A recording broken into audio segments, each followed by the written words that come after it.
Marcos capítulo 1, leamos versos 12 e 13. E logo o Espírito o impeliu para o deserto, onde permaneceu 40 dias, sendo tentado por Satanás. Estava com as feras, mas os anjos o serviam. Até aqui a leitura da palavra de Deus. Aqui nós temos o relato que Marcos faz da tentação do nosso Senhor Jesus Cristo. Esse episódio faz parte de um conjunto de 3 episódios que Marcos coloca no início do seu evangelho e que tinha como objetivo mostrar de que maneira Jesus, o Filho de Deus, foi preparado para o ministério que ele veio realizar aqui nesse mundo. Ele foi enviado pelo Pai como cumprimento das promessas do Antigo Testamento, mas ele veio como um de nós para que na cruz do Calvário morresse pelos nossos pecados, ressuscitasse ao terceiro dia e se tornasse o Senhor dos vivos e dos mortos. Só que ao assumir a natureza humana, como nós, ele se tornou um de nós, ele tinha que ser testado, ele tinha que ser provado, ele tinha que ser preparado para exercer aquele ministério que lhe foi designado, porque sendo Deus, ele também era verdadeiro homem, plenamente homem, como nós somos. Então, os 3 episódios que Marcos narra como parte da preparação do ministério de Jesus são o aparecimento de João Batista, está aí no capítulo 1, de 2 a 8. João Batista veio antes de Jesus, veio anunciando a sua vinda e preparando o povo para receber a sua pregação. João ensinava o batismo para arrependimento, para perdão de pecados, perdão que seria dado por aquele que era mais forte do que João, porque João batizava com água, mas o Messias que estava chegando batizaria com o Espírito Santo, isso é, ele concederia o perdão de pecados. Isso nós vimos dos versos 2 a 8. Depois nós vimos como o próprio Jesus se submeteu ao batismo de João, do verso 9 a 11, quando ele veio de Nazaré da Galileia para ser batizado por João no Rio Jordão. E João não queria batizar Jesus, porque achava que era o contrário, né? João é que precisava ser batizado por Jesus, mas Jesus pediu para que assim se cumprisse toda a justiça. E depois que Jesus foi batizado, os céus se abriram, foi ouvida uma voz que dizia: "Este é o meu Filho amado, em quem me comprazo." Era a voz de Deus Pai, confirmando que Jesus de Nazaré, de fato era o Messias, o seu Filho, e o Espírito Santo desceu na forma de uma pomba sobre Jesus Cristo, logo após o seu batismo, enchendo o Senhor Jesus com o Espírito Santo, capacitando, ungindo para que ele pudesse exercer o seu ministério. E agora vem o 3º episódio da preparação, que é a tentação de Jesus, ou a sua provação no deserto, que está nos versos 12 e 13, que nós acabamos de ler. Certamente vocês estão familiarizados com a versão mais longa da tentação, que se encontra no Evangelho de Mateus e no Evangelho de Lucas, onde ali os 2 evangelistas narram em mais detalhes a tentação de Jesus, inclusive descrevendo 3 delas que aconteceram no final. Marcos, porém, em 2 versículos, resume tudo. Mas apesar de parecer bem resumido, Marcos aqui nos traz informações preciosas a respeito do nosso Salvador e desse momento crucial e importante da sua vida, que foi o teste pelo qual ele passou. Vamos então, queridos, tentar entender a tentação do nosso Senhor e Salvador Jesus Cristo a partir dessas palavras que Marcos registrou de maneira inspirada e dada por Deus. Primeiro, Marcos destaca a ocasião em que Jesus foi tentado. Ele inicia essa passagem dizendo: "E logo o Espírito o impeliu para o deserto", ou seja, e logo depois do que tinha acontecido antes. O que aconteceu antes? Está nos versos de 9 a 11. Foi quando Jesus recebeu o batismo das mãos de João e o Espírito Santo veio sobre ele. E logo, sem pausa, sem que tivesse um momento de descanso, sem nenhum intervalo, na sequência, o Espírito Santo o leva para o deserto. Isso sugere que Deus estava agindo numa sequência, ou seja, o anúncio da chegada do Messias, em seguida ele é batizado e logo ele tem que ser testado, logo ele tem que ser provado. Por quê? Porque no batismo de Jesus, que aconteceu nos versos anteriores, ele foi declarado seu Filho de Deus. Deus disse lá do céu: "Este é o meu Filho amado, em quem me comprazo." O Espírito Santo desceu sobre ele. Agora era necessário que tudo aquilo fosse provado, ele era mesmo o Filho de Deus, ele resistiria às tentações, estava ele capacitado para exercer a redenção da raça humana, por isso que diz que logo, em sequência, ligando os dois eventos. Interessante também aqui é notar a semelhança com a história de Israel, não sei se vocês perceberam. Depois que Moisés tirou os israelitas do Egito, de debaixo da opressão de Faraó, abriu o mar, e os israelitas passaram, ali foi o batismo dos israelitas. Paulo fala sobre isso em 1 Coríntios 10, quando diz que eles foram batizados na nuvem e no mar. E logo depois que eles foram batizados no Mar Vermelho, o que é que estava esperando eles do outro lado do rio? Exatamente o deserto, onde eles foram provados durante 40 anos. Então é como se a sequência aqui estivesse imitando o que aconteceu com a nação de Israel. Batismo e logo em seguida tentação no deserto. Exatamente a mesma história, Deus repetindo, talvez para nos dizer que depois do nosso batismo, da nossa profissão de fé e do público recebimento como filhos de Deus, nós não entramos no céu. O que está esperando você é o deserto, logo em seguida, que vai durar até o dia da sua morte, em que nós seremos provados, testados a cada dia. Segundo lugar, Marcos nos dá a razão pela qual Jesus foi levado ao deserto para ser tentado. Essa razão está aqui no verbo impelir. Diz aqui que depois que ele foi batizado, logo o Espírito o impeliu para o deserto. Jesus havia sido cheio do Espírito Santo nos versos anteriores, e agora esse Espírito o impele para o deserto. Impelir é um verbo mais forte do que está sendo traduzido. O próprio Marcos usa o verbo impelir várias vezes no seu evangelho para se referir à expulsão de demônios. Quando diz que Jesus expulsou o demônio, lá está dizendo, Jesus impeliu o demônio a sair. É o mesmo verbo que está sendo usado aqui. O Espírito Santo como o que expulsou Jesus, empurrou Jesus para o deserto para ser testado, não é? Tanto é que Mateus e Lucas, que foram escritos depois de Marcos, eles parecem que tentam suavizar um pouco a linguagem de Marcos. Mateus diz que Jesus foi levado pelo Espírito, e Lucas diz que Jesus foi guiado pelo Espírito, mas Marcos diz que não, ele foi impelido pelo Espírito Santo, né, para o deserto. O que Marcos queria dizer quando ele escolheu esse verbo tão forte? Não é que Jesus foi contra a sua vontade, mas dizer que mas que o Espírito, de uma forma firme e irresistível, o conduz ao local da tentação, indicando que a tentação que se seguiria era algo inevitável e que Jesus tinha que passar por ela. O Espírito agiu no coração de Jesus, o persuadiu com uma compulsão irresistível, de forma que, assim que ele foi batizado, ele virou-se e os seus pés se encaminharam para as regiões mais profundas do deserto da Judeia, onde ele haveria de ser tentado pelo tentador. E aqui nós já podemos então perguntar, por que o Espírito o impeliu? Por que a tentação era inevitável? 3 coisas nós sabemos a respeito disso. Primeiro, para que Jesus ele passasse vencedor pelo mesmo teste onde o primeiro homem falhou. Jesus é chamado na Bíblia de o último Adão ou o segundo homem, e há uma relação entre Jesus e Adão. Adão foi o primeiro homem que Deus criou, ele era o representante de toda a humanidade, e ele foi também testado, ele também foi provado pelo mesmo tentador, embora num jardim.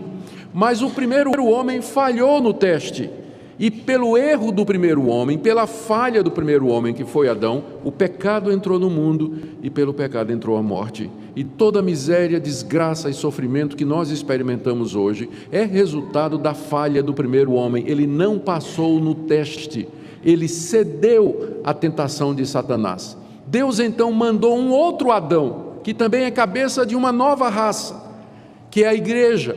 E da mesma forma ele vai ser igualmente testado, ele vai ser igualmente provado. Será que ele vai resistir ao tentador? Será que ele vai sair vitorioso? É por isso que o Espírito impele para o deserto, porque ele precisa enfrentar aquele teste no qual Adão havia falhado.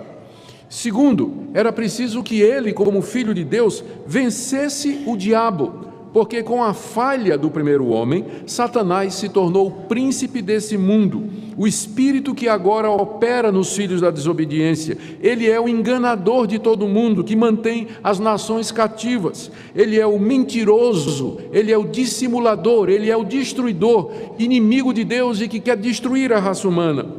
Para que Cristo pudesse redimir a raça humana, salvar a raça humana do poder de Satanás, ele tinha que vencê-lo, mano a mano, frente a frente, num confronto lá no deserto.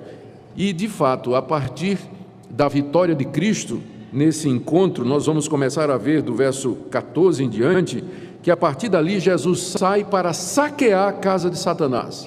E ele vai expelir demônios, vai expulsar Satanás das pessoas, vai libertar pecadores, vai resgatar os perdidos, vai anunciar o reino de Deus e finalmente vai derrotar Satanás na cruz. Mas a vitória dele tem que começar ali. Ele precisa vencer o diabo para que ele possa ser o redentor da humanidade. Mas tem uma terceira razão pela qual ele precisava ir ao deserto para ser tentado, por isso o Espírito o impeliu. É que ele precisava aprender a ser tentado, ele precisava suportar as tentações para que um dia ele pudesse ser o nosso intercessor. Em Hebreus capítulo 2, 17 a 18, e Hebreus capítulo 4, 14 a 16, o autor da carta aos Hebreus nos ensina e nos encoraja a nos aproximarmos de Jesus quando nós estamos sendo tentados, porque ele também foi tentado. Ele sabe o que é ser tentado, como nós, ele passou por muitas tentações e venceu todas elas. Ele tem empatia por nós, ele entende a nossa situação, ele sabe o que é ser acossado pelo diabo e, portanto, ele pode oferecer socorro real como uma pessoa que entende o que nós estamos passando. Então, não somente para que ele pudesse ser o nosso Salvador, mas também o nosso mediador, intercessor, Jesus precisava, era imperioso que ele fosse impelido, que ele fosse para o deserto, e por isso o Espírito de Deus o impele para lá, ele tem que passar por aquele teste. Em terceiro lugar, Marcos nos informa o local da tentação. Ele diz, e logo o Espírito o impeliu para o deserto. O deserto aqui, a gente deve entender, é a região mais inóspita do deserto, era o local mais interior do deserto da Judéia. Porque no deserto ele já estava, porque João estava batizando no deserto, lá onde o rio Jordão passava e fazia uma curva, tinha um lugar, e João estava batizando lá, mas já era no deserto. Então o deserto aqui é o local mais deserto, o local mais profundo. Alguns até acham que foi próximo do Monte Sinai. Hoje existem várias capelas e igrejas construídas no que o pessoal entende que foi o local da tentação. Mas a verdade é que nós não sabemos com exatidão, porque os evangelhos dizem apenas que o Espírito o impeliu para o deserto, para que ele fosse tentado, né? E deve, como eu disse, ter sido aquela região mais árida, mais profunda do deserto da Judéia. Por que o deserto? Eu penso em dois motivos. O primeiro, para que a tentação fosse mais severa. A tentação fosse mais severa ainda. Lá não tinha alimentos, lá não havia água, as condições de repouso e sono eram extremamente precárias, extremo calor de dia, muito frio de noite e ameaça de animais selvagens. Foi para lá que o Espírito de Deus impeliu Jesus Cristo. A segunda razão, aqui há um simbolismo aqui. Adão foi tentado num jardim, o primeiro homem foi tentado no jardim, e o último Adão foi tentado no deserto, para que a sua vitória fosse mais retumbante e gloriosa. Ser tentado no jardim é mais fácil resistir.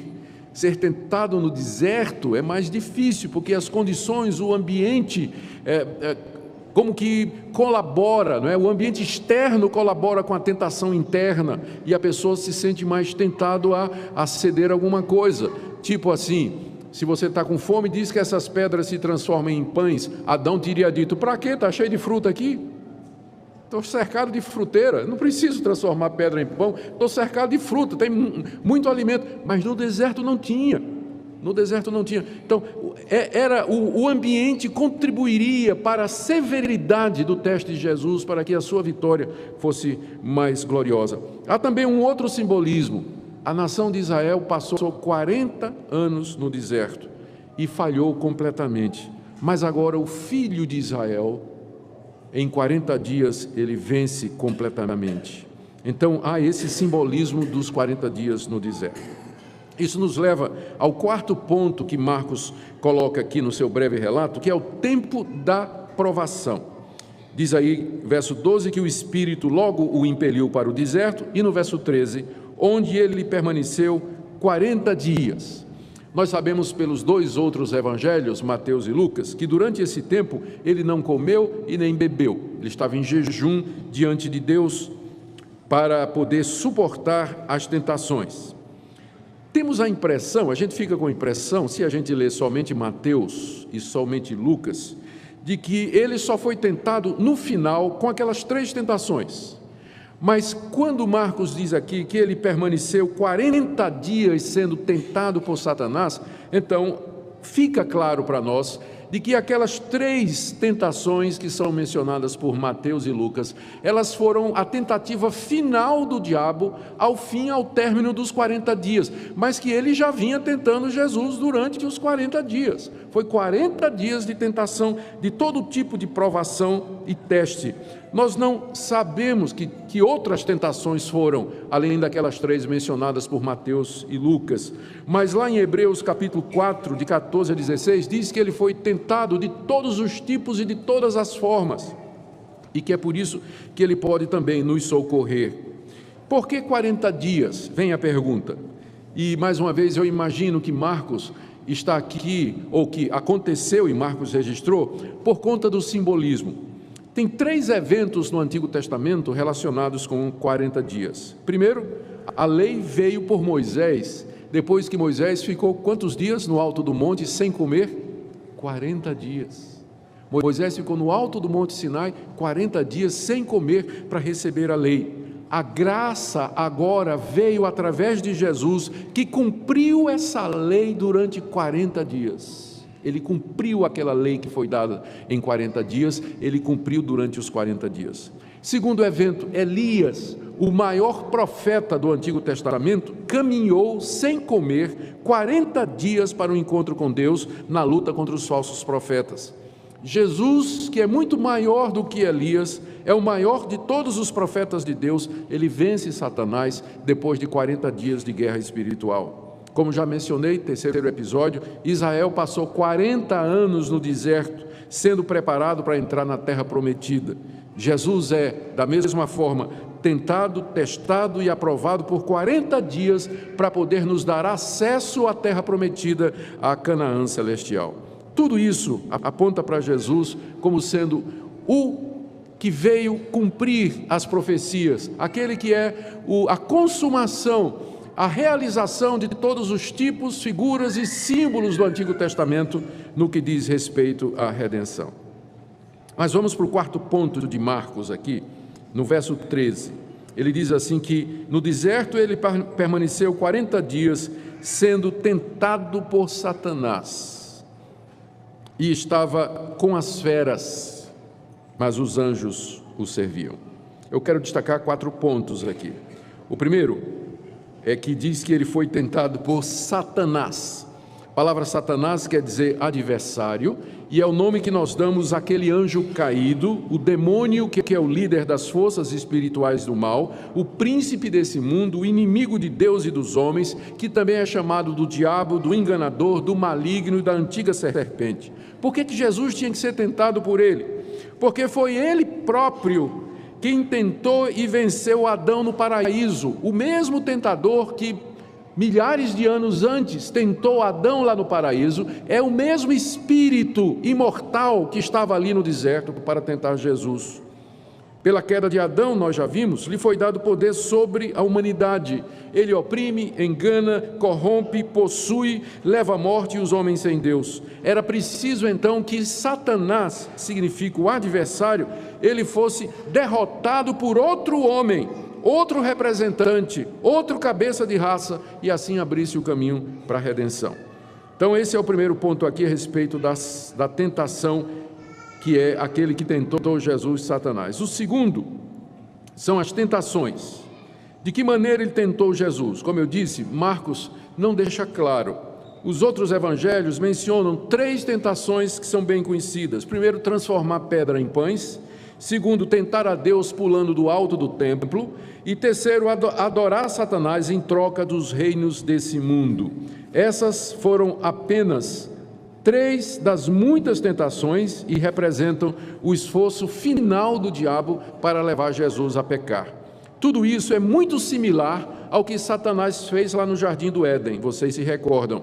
Lá ele tentou Adão e sua mulher a obter poder e ser igual a Deus, tentar agir e viver de forma independente de Deus e se submeter a Ele. São as mesmas tentações numa roupagem diferente. A todas elas, o último Adão, o segundo homem, resistiu e venceu. Jesus venceu cada uma delas. A cada tentação, insinuação, provocação, desejo, ilusão, Jesus dizia: não, não, não. Por quê? Porque está escrito, está escrito, está escrito. Ele era plenamente submisso ao Pai. Por amor aos seus que ele veio salvar, ele sofreu ali no deserto e resistiu ao tentador. Terceiro ponto aqui, desse último ponto, não é? É o agravante do ambiente. Diz aí que ele estava com as feras. Na região mais profunda do deserto daquela época, havia hienas, chacais e até leões. E havia o perigo constante de ataque desses animais. O quadro aqui lembra quem? Daniel na cova dos leões. Não é? Ali estava o nosso Daniel, o nosso Redentor, diz o texto que ele estava com as feras. E talvez da mesma forma que pelo poder de Deus, Daniel tapou a boca dos leões, ali durante as tentações, a presença do Criador fez com que as feras se aquietassem, apesar de que o ambiente era hostil. Quarto ponto aqui, diz finalmente, é a última passagem do verso 13, mas os anjos o serviam. Eu quero só fazer uma sugestão aí, que onde você tem mas, você pode fazer um risquinho e colocar e. É porque a conjunção grega que eles traduziram como mas, pode ser traduzida como e também, e faz muito mais sentido. Porque senão você vai colocar o conforto dos anjos contra a presença das feras. Na verdade, são duas coisas distintas. Ele estava com as feras e os anjos o serviam. Tanto é que as outras traduções, você pode conferir aí, outras traduções em vez de mas, já colocam e. Inclusive a revisão da Almeida, que vai sair esse ano, eu já conferi, eles já tiraram o mas e colocaram o e. Então, ele estava com as feras e os anjos o serviam. Durante aqueles 40 dias de sofrimento, de provação e de dor, Deus não abandonou o seu filho. Os anjos o serviam, ministravam a ele conforto, como aquele anjo que vai aparecer para ele lá no Getsêmani, quando ele começa a suar sangue, dizendo: Pai, se possível, passa de mim esse cálice. Lucas diz que veio um anjo do céu e o confortava. Então, durante 40 dias, estes espíritos enviados por Deus confortavam o Senhor Jesus e o fortaleciam naquela luta intensa que ele estava travando ali contra Satanás, o adversário. Ali o destino da humanidade estava sendo decidido, embora a vitória já tivesse sido decretada por Deus. Queridos, Marcos não diz nada sobre a vitória de Jesus, notaram? O Evangelho de Mateus diz que que Jesus finalmente diz para Satanás: vai embora. E o diabo vazou. E Lucas diz que, tendo terminado as tentações, o diabo, vendo que não conseguia nada, o deixou por algum tempo. Mas Marcos aqui não menciona nada de que o diabo bateu em retirada. Termina dizendo: permaneceu 40 dias, sendo tentado por Satanás, estava com as feras, mas os anjos o serviam, ponto. Talvez Marcos queria dizer que a luta de Jesus não terminou ali. Embora ele tenha vencido ali, mas ele venceu a primeira batalha, mas ainda havia uma guerra a ser vencida. E que Satanás haveria de voltar e tentar destruí-lo, como de fato aconteceu. Quando Jesus volta para a Judeia, para a Galileia, e começa a pregar o Evangelho, aparece um fenômeno que não aparecia no Antigo Testamento, e que não apareceu na época de João Batista. O que foi? Gente endemoniada. O diabo veio contra Jesus, apossando-se de pessoas, tomando pessoas e vindo contra ele. Jesus não podia dar alguns passos que tinha gente endemoniada. O tempo todo ele estava expelindo demônios. Não tinha esse fenômeno antes. Mas agora, uma vez que Satanás perdeu a primeira guerra, ele vem na segunda, ondas e ondas de pessoas endemoniadas e possuídas, aparecendo ali durante o ministério de Jesus. E não somente isso, ele veio através dos fariseus, os líderes religiosos que se levantaram contra Jesus para fazê-lo desistir. Não somente isso, através dos amigos de Jesus, o próprio Pedro, numa ocasião, foi usado por Satanás para tentar fazer com que Jesus desistisse da cruz. Finalmente Satanás entrou em Judas, que traiu Jesus. Mal sabia ele que, ao fazer isso, ele estava dando um tiro no pé, não é? Aliás, um tiro na cabeça, quando Judas vai trair Jesus. Mas em tudo isso, o nosso Salvador foi vencedor.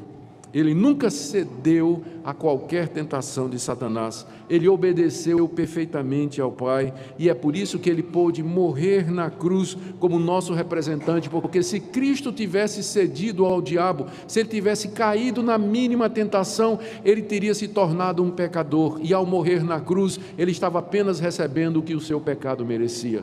Mas porque ele não tinha pecado, porque ele obedeceu perfeitamente, ele vai para a cruz puro, inocente, perfeito, vitorioso, e a sua morte pode ser aplicada, pode ser atribuída como o pagamento do pecado de muitos. E é por isso que o sacrifício dele tem valor para a minha redenção, porque a minha morte e o meu castigo são imputados a ele. Deus olha para Jesus e vê em Jesus o meu castigo sendo pago, a minha culpa sendo expiada através do seu sacrifício. A obediência de Cristo é a base da nossa redenção.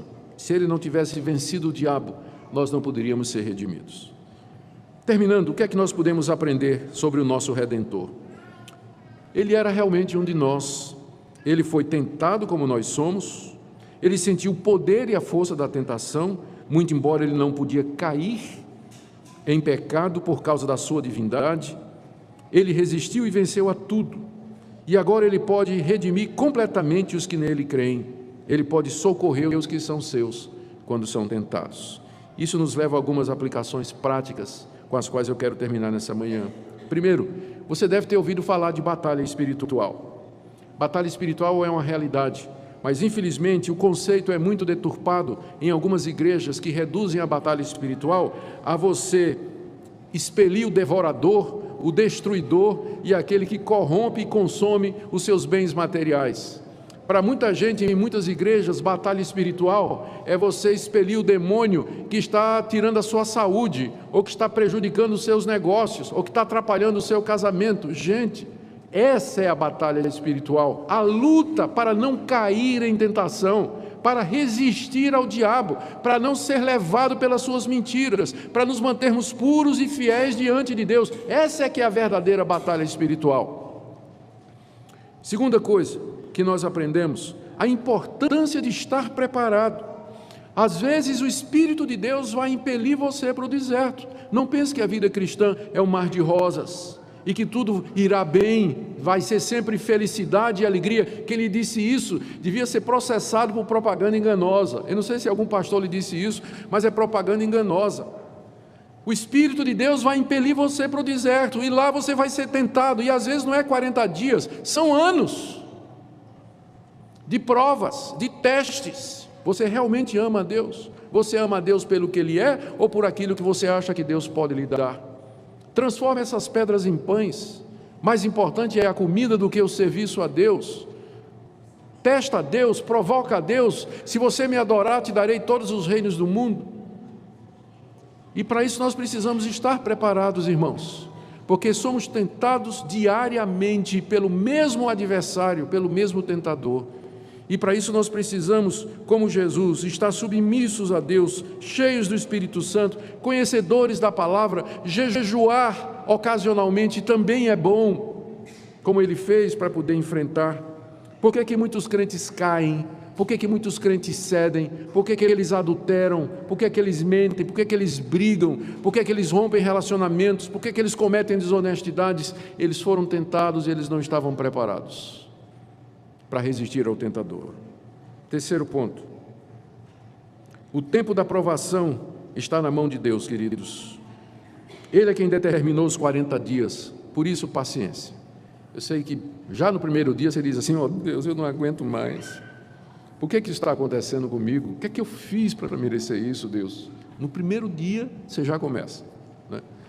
Será que vai durar muito, ó Deus? Lembra daquela promessa: o choro pode durar uma noite, mas a alegria vem pela manhã. Aí no dia seguinte fica pior, né? Aí o crente se lamuria, chora, murmura, reclama.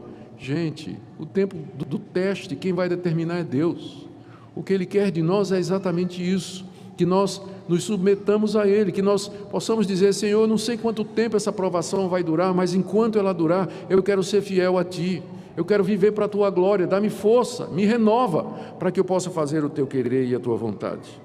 E minha última palavra é para todos nós: ao sermos tentados, testados e provados na fornalha da aflição, nos lembremos do nosso mediador, que passou pelo deserto, que passou pela mão do tentador, venceu e triunfou, pode se compadecer de nós, porque Ele sabe o que é ser tentado. Nós temos à direita de Deus um como nós, que intercede por nós e entende das nossas fraquezas. Por isso, acheguemo-nos com confiança à presença de Jesus, para recebermos socorro e sermos ajudados em momento oportuno. Eu não sei como está você nessa manhã, mas a minha oração e minha expectativa é que essa palavra seja uma palavra de encorajamento, uma palavra de ânimo para você, para que você permaneça firme, resista e se chegue mais ao nosso maravilhoso Senhor e Salvador.